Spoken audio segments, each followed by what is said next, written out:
3. Ela dizia: já despi as minhas vestes, como tornarei a vestir? Já lavei os meus pés, como tornarei a sujar?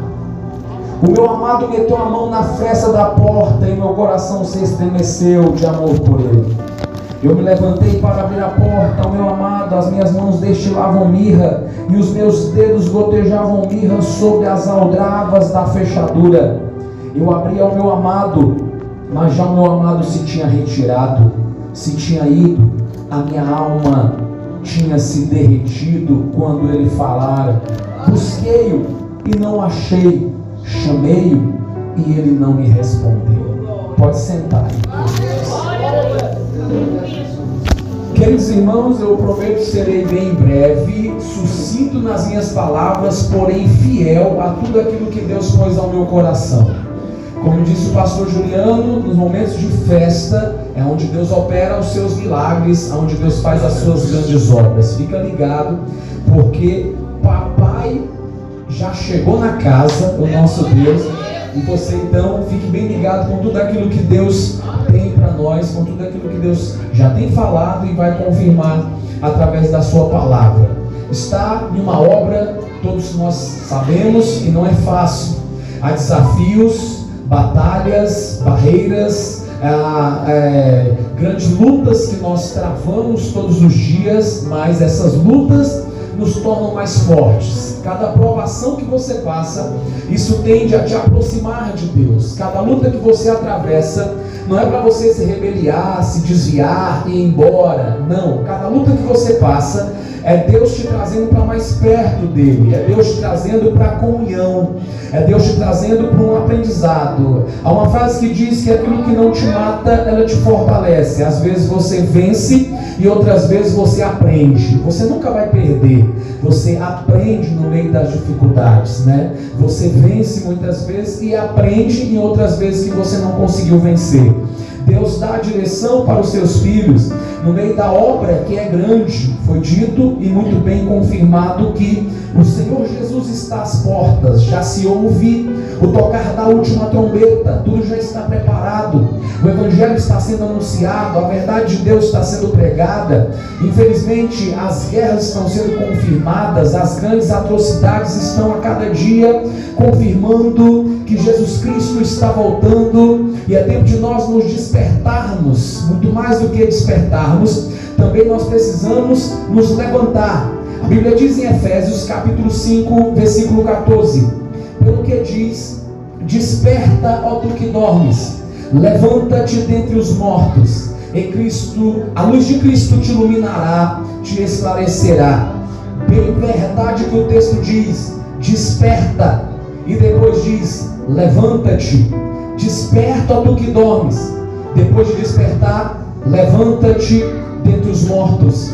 É como alguém que está dormindo. Primeiro ele acorda, abre os olhos, percebe o que está acontecendo, depois ele levanta da cama e vai para o trabalho, vai para o colégio, vai para a faculdade, vai para os planos. Ou seja, primeiro você tem que despertar, acordar, ter noção do que está acontecendo, ter discernimento das coisas, depois se dispor, se levantar para a obra. Miqueias 2 diz, pelo que diz, é hora de nós despertarmos. Levanta-te, é o texto, levanta-te e vai para a guerra. Levanta-te, é Miqueias alertando de que a igreja tem que se despertar. Romanos capítulo 13, versículo 11 diz, conhecendo o tempo, que já é chegada a vinda do Senhor hoje, mais próxima do que o dia que nós aceitamos a fé. Cada dia que passa, Ele está se aproximando da sua volta, do seu arrebatamento, de resgatar a sua igreja. Então nós temos que nos despertar e nós temos que nos levantar. Você vai entender isso daqui. Quando você olha para o texto de Cantares, Cantares de Salomão, o livro do grande rei, sucessor de Davi, seu pai, que reinou sobre Israel também durante 40 anos. Ele vai escrevendo 3 grandes livros, Cantares, depois ele escreve Provérbios e depois escreve Eclesiastes. Alguém tem Eclesiastes como o grande livro que vem contando alguém que tem muita sabedoria. Provérbios também distingue a sabedoria na prática, e Cantares fala do livro da intimidade. Alguém tem Cantares como o livro da comunhão, o livro a ser lido em cima do Santo dos Santos, no recôndito da intimidade junto com Deus. Cantares de Salomão conta o relacionamento de um homem para com a mulher, conta o relacionamento de Deus para com Israel e confirma o relacionamento de Cristo também para com a igreja. Então toda vez que você lê Cantares, você tem aqui muito mais do que o elogio de um homem para uma mulher. Você tem aqui a confirmação da união de Cristo com a sua imaculada igreja. A igreja é o Israel de Deus. A igreja é a família de Deus. A igreja é conhecida como coluna e baluarte da verdade. É a igreja do Senhor. E o texto vai dizendo que eles estão no momento de comunhão. Versículo 1: já vim ao meu jardim, minha amada esposa. Ele trata da comunhão. Nós já colhemos a mirra, a especiaria, já comemos o mel, já bebemos do vinho e do leite. Mostra a comunhão. A parte B do versículo 1, ele vai dizer: comei, amigos, bebei abundantemente, ó amados. Isso tudo trata de comunhão. A igreja, ela só será confirmada, pastor Juliano, meu amigo, e será fortalecida se ela estiver debaixo de comunhão. A Bíblia diz no livro de Mateus, capítulo 16, que as portas do inferno não... Eu já vou começar, mas eu preciso dessa introdução. As portas do inferno não prevalecerão contra a igreja do Senhor. Ou seja, o inferno não consegue vencer a igreja. O diabo não tem poder contra a igreja. Você pode dizer amém por causa disso? O inimigo não tem poder sobre a igreja. As portas do inferno não prevalecerão. Mas Jesus alertou em Mateus capítulo 12 que um reino dividido por si mesmo ele não subsistirá. O diabo descobriu que não tem como destruir a igreja. Então qual é a estratégia do diabo? Sabendo que ele não tem poder para destruir a igreja, ele causa desunião, discórdia, divisão, para que a igreja seja destruída. Ele não tem poder contra a igreja, mas ele sabe que os irmãos desunidos, que uma igreja desunida, que uma igreja que um se rebelia contra o outro e se afasta da liderança, da autoridade que Deus colocou, o que acontece com essa igreja? Ela por si mesma, sozinha, não subsistirá. Ou seja, nós precisamos nos alertar, porque o inimigo quer causar divisão, afastamento. Uma igreja afastada um do outro, uma igreja onde não se conversa, não se caminha junto, não se compreende, não pega nas mãos, não andam juntos, é uma igreja que está afadada a um fracasso. Agora uma igreja que está em Salmo 133, que diz: quão bom e quão suave é que os irmãos vivam debaixo da união. Debaixo da união. Ela será como um óleo precioso que desce sobre a cabeça, escorre sobre a barba, desce sobre a orla até o final, desce sobre os ombros até o final da orla de Arão. Sabe o que é isso? Uma igreja unida. É uma igreja que vencerá o inimigo debaixo da unção.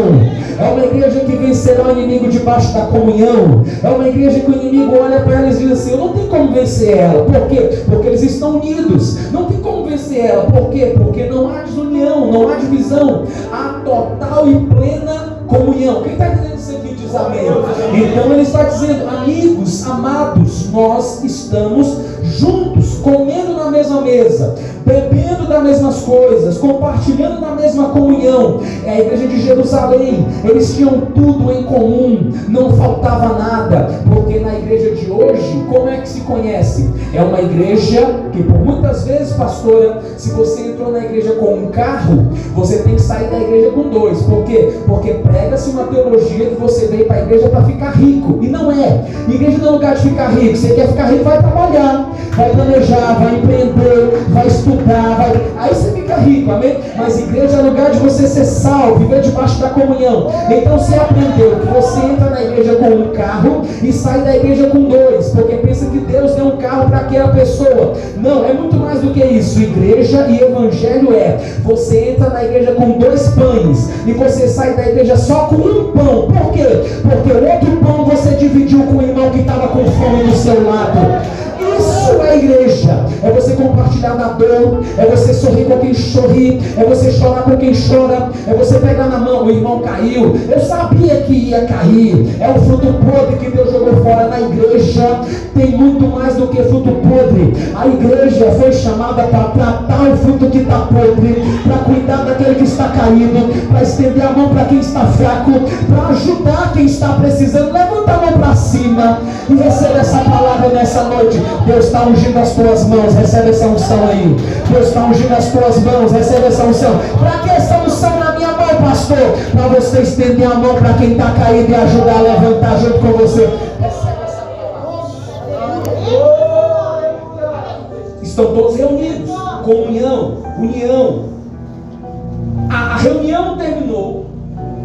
E agora o versículo 2 diz que ela foi para casa. A mulher do rei foi para casa. A mulher despediu-se do seu esposo, ou daquele a quem ela amava, e ela foi para casa. O texto diz: eu dormia, mas o meu coração velava. Eis a voz do meu amado batendo na porta. Ela está deitada, dormindo, diz o texto, mas o coração está velando. Amor por aquele que ela tributou comunhão, e que agora há pouco eles estavam unidos em comunhão. Ela está em casa, fechou a porta, se deita para dormir, mas o coração dela está velando, está atento. Alguém está batendo na porta. Ela identifica: é o meu amado. E o amado diz: abre-me, minha irmã, amiga minha, pomba minha, minha imaculada. Ele começa a dar adjetivos, qualidades de quem ele muito bem conhecia.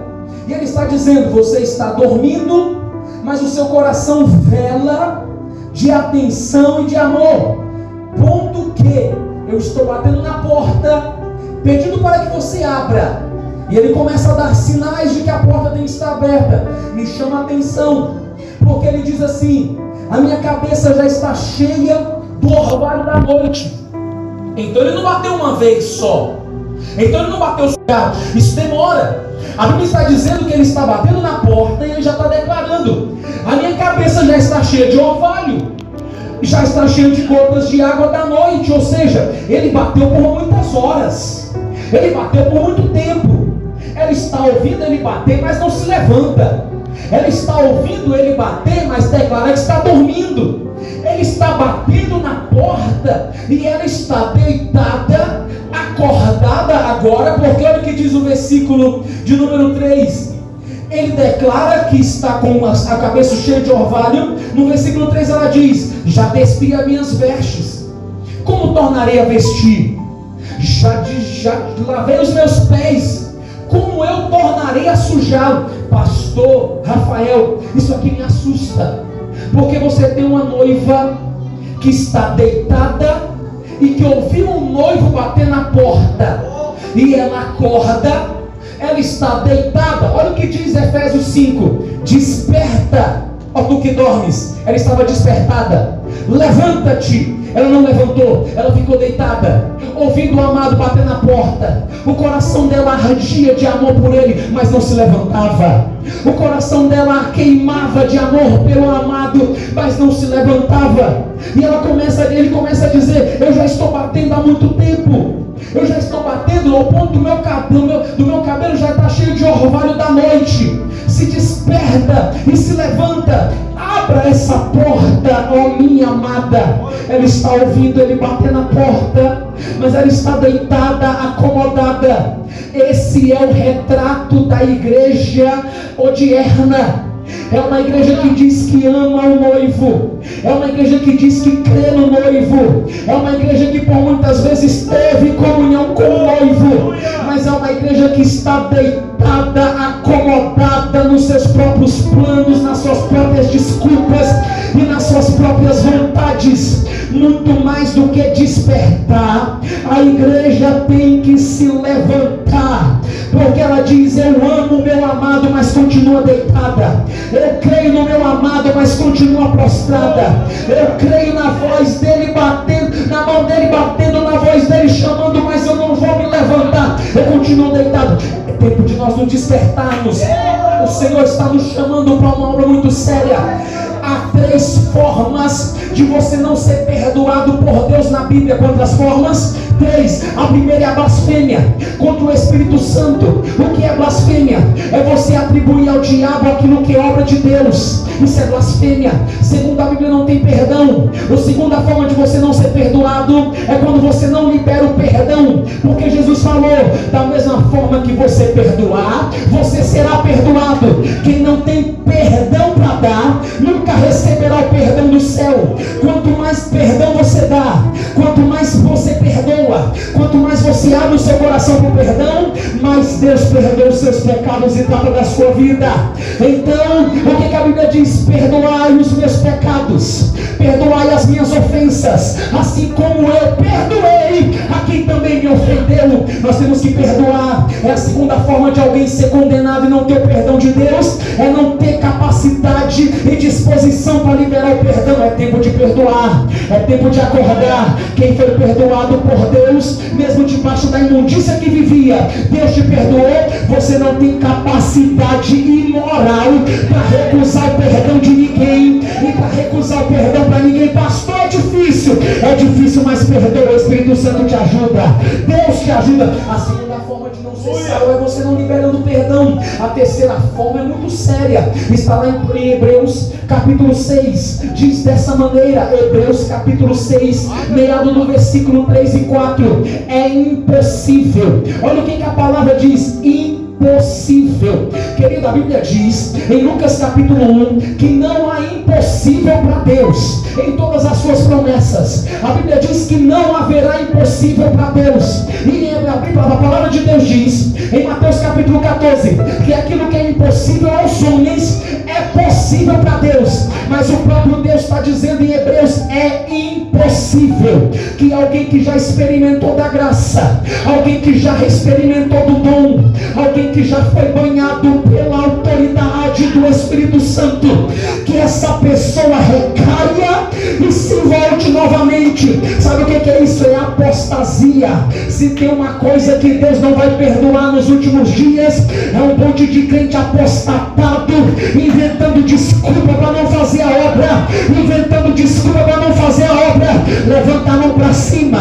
São 8 anos caminhando, tem mais 8 anos chegando, tem 16 se aproximando. Querido, vai crendo nessa palavra nessa noite. Deus está te levantando. A apostasia não vai pegar você, porque nos últimos dias, por se multiplicar a iniquidade, o amor de muitos vai se esfriar. Eu quero profetizar que Deus está tocando na tua vida com poder e autoridade nessa noite. Você vai se levantar para viver a grande obra que Deus tem para a tua vida. Quem é que recebe essa palavra nessa noite? Sobe comigo no glória e no aleluias. Sobe comigo na adoração nessa noite. Fala para o teu irmão: você não pode parar. Fala para ele: você não pode parar. Enquanto mais alguém diz: você não pode parar. Enquanto mais alguém diz: Deus é contigo, você não pode parar. Receba essa palavra nessa noite. Glória a Jesus. Glória a Deus. Eu estou deitado, eu sou crente, mas não quero me levantar. Eu sou crente, eu ouço a palavra, mas não levanto. Eu ouço Deus me chamar, mas não levanto. Eu ouço Deus dizer que eu sou profeta, mas eu não profetizo. Eu ouço Deus dizer que vai me dar as nações, mas eu não me disponho. Está igual a noiva deitada, ouvindo a voz, o coração cheio. Meu Deus. Aleluia.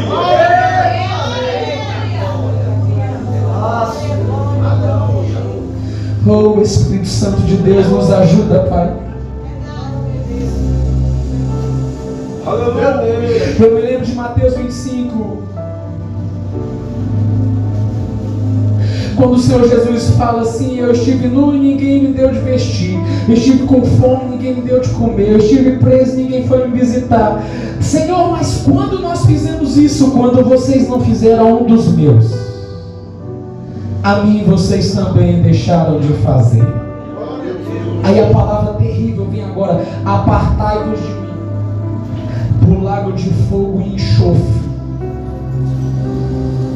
A pessoa está sendo condenada ao inferno, não pelo aquilo que fez, mas por aquilo que deixou de fazer. Por aquilo que deixou de fazer. Eu vou te alertar algo aqui. Por muitas vezes eu aprendi e repetia dessa forma.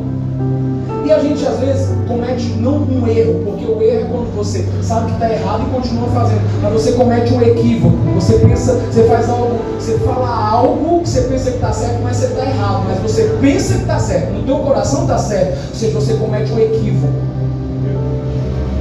E por muitas vezes eu dizia assim, e ouvi muitas pessoas dizer: se você não quiser fazer a obra, Deus vai levantar outro para fazer no teu lugar.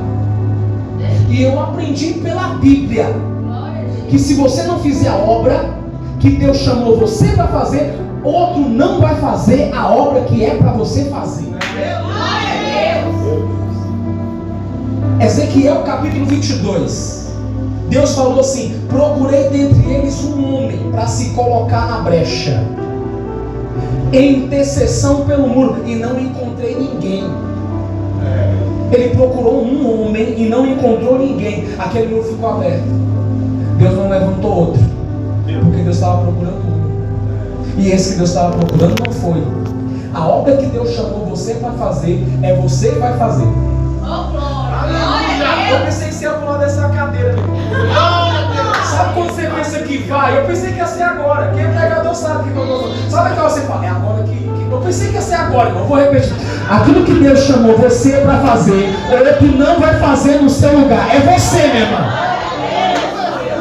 Sabe por quê? Porque se você não fizer a obra que Deus chamou você para fazer, vai ficar um vazio na história e você vai pagar diante de Deus por não ter feito a obra que Ele te chamou para fazer. Porque o outro não vai ser chamado para fazer a obra sua, o outro vai ser chamado para fazer a obra que Deus chamou ele. Agora o que Deus chamou você, que vai fazer você, meu irmão. É você. Porque senão fica-se um vazio, o muro vai ficar aberto e Deus vai dizer: procurei dentre eles um homem para poder pregar e não encontrei. Procurei dentre eles um homem no ano de 2023 para ser profeta na Ceilândia e não encontrei. Procurei dentre eles um homem para ajudar alguém que estava caído e não encontrei. E nós vamos pagar diante de Deus, nós temos que ficar atentos. Porque eu olho para a Bíblia e me chama a atenção, porque Jesus Cristo, nas suas primeiras obras, Ele não visitou simplesmente um lugar onde tinha pessoas drogadas. Jesus não visitou um lugar onde tinha pessoas em prostituição, por mais que tinha em Jerusalém, em Nazaré era cheio. Ele não buscou um lugar cheio de idolatria. Sabe qual foi o primeiro lugar que Jesus foi corrigir? Foi dentro do templo. Ele entrou dentro da igreja e falou: não é desse jeito. Não é assim que os negócios... É diferente. A casa do meu pai não é covil de ladrões, é casa de oração. Se tem uma reforma que vai acontecer no mundo, ela começa dentro da igreja. Se tem uma obra que Deus quer fazer lá fora, ela vai começar aqui dentro. Se tem um mover que Deus vai sacudir o mundo, vai começar a partir de uma igreja. Quem recebe essa palavra? Quem toma posse dessa mensagem? Em nome de Jesus. Levanta a mão para cima e recebe. Deus está levantando pessoas aqui nessa noite. Mas a mensagem de Deus para a tua vida é: se desperta. E melhor do que isso, sustenta a mão lá em cima. Se levanta. Por que você tem dentro da igreja hoje um monte de gente bom para falar? Não vai falar, é que tem que ser assim. É porque na minha antiga igreja, que Deus trate dos corações. E o pregador de fora: cadê meu segurança? Me ajude aí, meu segurança. É porque na minha antiga igreja, que antiga igreja, meu? Você já saiu de lá, não tem mais antiga igreja. Você tem que se adequar aos moldes e fazer com alegria a obra que Deus quer que você faça. É porque na minha antiga igreja, é porque antigamente, é porque eu aprendi de outro jeito, é porque vai se ajusta, seja humilde, aprenda, se disponha e faz. É um monte de gente despertado para falar dos outros, despertado para fazer fofoca, despertado para criticar, despertado para ficar reclamando, despertado para fazer retaliação em todo lado, despertado por um monte de coisa. Eu amo a Deus, louvo a Deus, amo a Deus, faz tudo para Deus. Aí quando fala assim: vamos fazer a obra, não, pastor. Hoje não, que eu tô muito. É porque, e aí até ofende, irmão. Tem vezes que eu tô lá na igreja, aí eu chego assim, irmão, vamos fazer tal coisa. Ô pastor, não vou não, porque eu trabalhei o dia inteiro. E eu chegando, vidraceiro, sou vidraceiro, apesar de alguém vai colocar vidro na sua casa, chame o. Entendeu? Aí, vidraceiro, 8, 9 horas em pé, sobe andando, sobe escada. Aí eu chego na igreja e falo, não, vamos fazer, ô pastor, não vou não, que eu trabalhei o dia todo. É até uma ofensa, é como se ele estivesse falando, você que está aí desocupado, vai lá e faz, que eu trabalhei o dia todo. Não, você trabalhou o dia todo, eu também. Glória a Deus. Você está entendendo? Ou seja, a gente inventa desculpa. Olha a desculpa que ela inventa. Já tirei as minhas vestes, como tornarei a vestir? É só se levantar. Ela se coloca, já tirei as minhas vestes. Enquanto isso, o amado está lá fora, batendo na porta, chamando. Ela diz, já tirei as minhas vestes, como tornarei a vestir? Já lavei os meus pés, como tornarei a sujar? Sabe o que nós temos aqui? Há duas vestimentas na Bíblia. A primeira vestimenta é a vestimenta da autoridade. É a vestimenta que está lá no livro de Efésios capítulo 6. São vestes chamadas de armadura espiritual, capacete, couraça, escudo, calçados da preparação. Há também a principal vestimenta que está lá no livro de Isaías, que se confirma no livro de Hebreus, é a vestimenta da salvação, daquele que se tornou nova criatura. Sabe o que é que Deus está dizendo? Tem uma igreja hoje que se diz que está despertada, mas já não está revestida das armaduras e já não está vestida da salvação. Há uma igreja que diz que ama a Deus, mas já tirou a veste da salvação e já tirou as armaduras da preparação do Evangelho. É noite de mudança nesse lugar. O Pai está te chamando para uma mudança. E ele diz assim, já sujavei os meus pés, como tornarei a sujar? Sabe o que é a obra? A obra é o arado. Sabe o que é a obra? A obra é a seara. Sabe o que é a obra? A obra não faz com o pé limpo, a obra faz é com os pés sujos, é caminhando, é caminhando. Pega na mão do teu irmão e diga para ele assim, bora sujar os pés, bora sujar os pés, fazendo a obra. É tempo de despertamento. Alguém recebe essa palavra nessa Deus.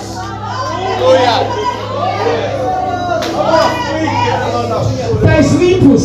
Não, a igreja tem que andar com os pés sujos. É sujo porque está caminhando, é sujo porque está fazendo a obra, é sujo porque está buscando o pecador, é sujo porque todo dia está caminhando na obra. É tempo de nós sujarmos os pés, porque grande é a seara e poucos são os ceifeiros. Uma igreja bem firmada é uma igreja, pastor Juliano, que tem ali as suas bases. São obreiros que você olha e diz assim, eu posso confiar. São pessoas que diz assim, pode sacudir para todo lado, mas esses daqui estão comigo na caminhada. É necessário que Deus levante pessoas dessa forma. É você chegar no seu pastor, na sua liderança e falar, pastor, eu estou contigo. Bora sujar os pés nessa obra. Bora sujar os pés nessa obra. Perdão, Senhor, pelo tanto de vezes que eu fiquei deitado, pensando que estava despertado, pensando que estava te agradando, mas na verdade eu estava sem veste de salvação e os pés não estavam sujos fazendo a tua obra. Oh, aleluia.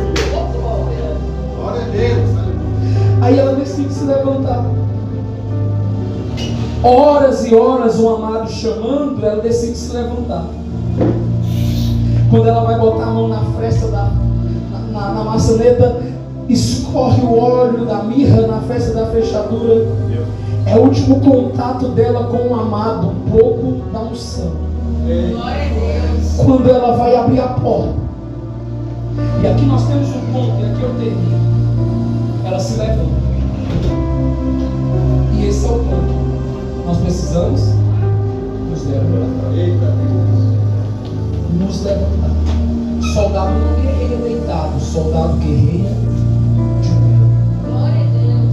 O diabo não tem medo das suas vestes. O diabo não tem medo da tua conta bancária. O diabo não tem medo do teu carro, não tem medo do teu sapato, o diabo não tem medo nem daquilo que tu fala. O diabo tem medo da forma que você vive. Glória. Se você está. Aleluia. Eu creio, Senhor. Aleluia.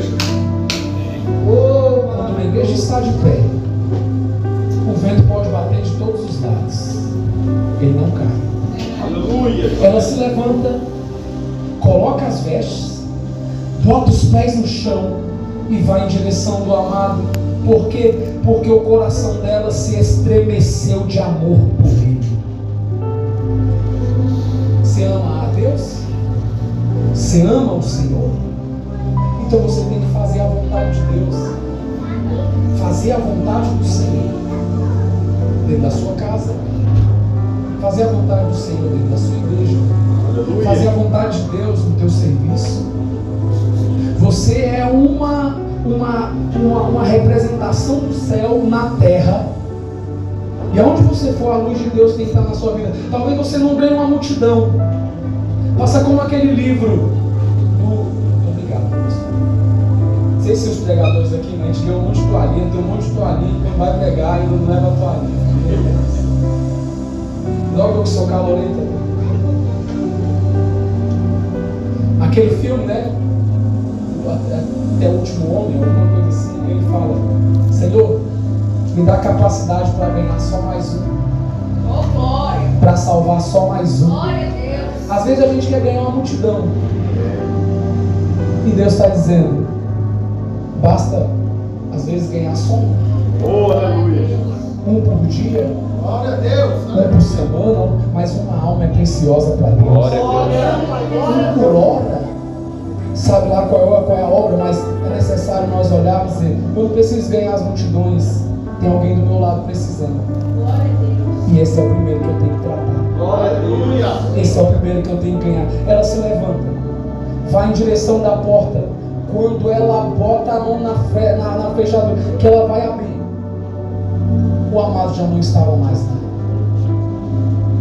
Já era tarde demais. Já era tarde demais. Sabe quando a gente pensa que vai dar tempo? Não, o meu chamado vai dar tempo. Fazer aquela obra vai dar tempo. O tempo é hoje. Glória a Deus. A hora é agora. Você consegue garantir que você vai amanhã ser vivo amanhã? Você consegue garantir que daqui 10 minutos você estará vivo? Quem consegue dar essa garantia aqui? O amado está batendo na porta, como estava batendo na porta da igreja de Laodiceia. E ele começou a bater na porta, batendo, e a igreja não conseguia ouvir a voz. Ele diz assim: abra a porta e deixa eu entrar. Sabe o que aconteceu aqui? Não foi o amado que entrou, foi a noiva que saiu. E foi atrás dele. Foi pega no meio da rua, levou uma surra, saiu da quebrada. Porque saiu da comunhão da casa, saiu da comunhão do amado, se perdeu totalmente, porque estava deitada, acordada, mas não queria se levantar. Quando se levantou já era tarde demais. Hoje nós estamos completando 8 anos de igreja, 8 anos de obra, 8 anos desse altar sendo confirmado na terra. E sabe o que é que Deus está dizendo? Não deixa para amanhã o que você pode fazer hoje. Se tiver que orar é hoje, se tiver que pedir perdão é hoje, se tiver que agarrar o teu chamado é agora. Não deixa para amanhã. Olha o que aconteceu com a noiva. Não foi o noivo que entrou, como Deus falou na igreja de Laodiceia: aquele que ouvir a minha voz eu entrarei, aquele que ouvir a minha voz eu cearei com ele, aquele que ouvir a minha voz eu entrarei na casa com ele. Não, ela abriu. Quando ela abriu, o amado não estava. Ela teve que sair para procurar o amado, onde ela se perdeu no meio do caminho. Sabe o que é que Deus está dizendo para você nessa noite? Ouça o teu chamado, antes que seja tarde demais. Faça a grande obra antes que seja tarde demais. Abre o coração para Deus antes que seja tarde demais. Se torne profeta. Ouça a voz do Senhor, atenda ao chamado e faça a grande obra. Quem recebe essa palavra nessa noite, quem recebe essa mensagem nessa noite, levanta a mão para cima, porque eu vou profetizar agora. Levanta a mão para cima, porque eu vou profetizar agora, em nome do Senhor Jesus. Em nome do Senhor Jesus. Sustenta Senta a mão lá em cima. Muitos são chamados, poucos são os escolhidos. Muitos são chamados, poucos são os escolhidos. Deixa a mão levantada. Qual a diferença entre o chamado e o escolhido? O chamado e o escolhido ouvem a voz. O chamado e o escolhido ouvem a voz do Senhor chamando, mas só os escolhidos se levantam para viver a grande obra. Só os escolhidos se dispõem para viver o grande chamado. Sabe o que é que te diferencia dos outros? É porque você ouviu o Senhor te chamando e você se entregou para Ele, dizendo: eis-me aqui, Senhor, faça da minha vida o que o Senhor quiser. Tem muita gente hoje no prostíbulo, tem muita gente hoje nas drogas. Sabe por quê? Porque foi chamado, mas não deu ouvido ao chamado. Sabe por quê? Porque foi chamado, mas não deu ouvido ao chamado. Sabe o que é que diferencia eles de você? É a graça e a misericórdia de Deus que fez você se levantar e se tornar um escolhido. Eu estou pregando nessa noite para escolhidos do Senhor que vão fazer a grande obra. Receba essa palavra em nome de Jesus. Pode passar o que for, sustenta de pé, não para, não desanima, não retroceda. O Pai está contigo e grande é a obra, diz o Senhor. Se coloca de pé dando glória. Se coloca de pé dando glória. Isso, vai lá no final da igreja aqui no altar, vamos dando glória. Vai enchendo esse lugar de adoração. Pelo poder do nome de Jesus. Pelo poder do nome de Jesus. O filho pródigo era filho. O filho pródigo tinha promessa. O filho pródigo